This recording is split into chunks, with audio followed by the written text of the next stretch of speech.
Coach, you've seen some big scores since you've been here. Yeah. What happened Friday night? It's still hard to describe. I can tell you that after the game, I texted to, some of my former coaches live somewhere. Steve Hamilton and everyone else involved is still trying to figure it out. How last week they scored 80 points and the other team 70 in one of the wildest shootouts ever in Minnesota high school football. We feel that we should be able to score hopefully every drive. I mean, that's the whole idea, is to put points up. I know people talk about the offense and why don't you do this. The idea of offense is to score.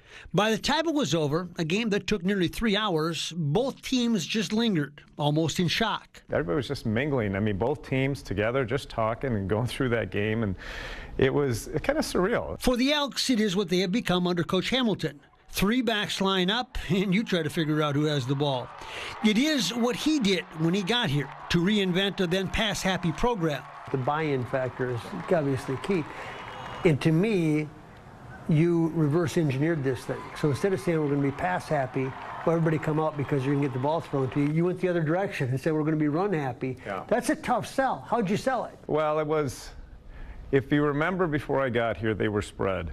And they scored, I think, 64 points the year before I got here, for the whole year. For the year. That's created a buzz and a pride. That's also created one interesting study on how they do it. So you line up, here's 3 backs, here's your quarterback.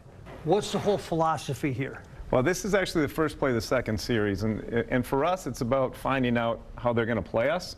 Yep. And so we found out from the first series that they were really focused on taking away everything in the middle. And I didn't even see him get the ball. And last week, they needed all of that for a game that will be remembered by both teams for the rest of their lives, for better or for worse. I don't think theirs did either. So. No, probably not. I just felt like so surreal. I thought it was an awesome experience for the kids on both teams. And I talked to some of the kids from Buffalo after, so you're going to talk about this for the rest of your life. Yeah. You were part of an 80-70 game.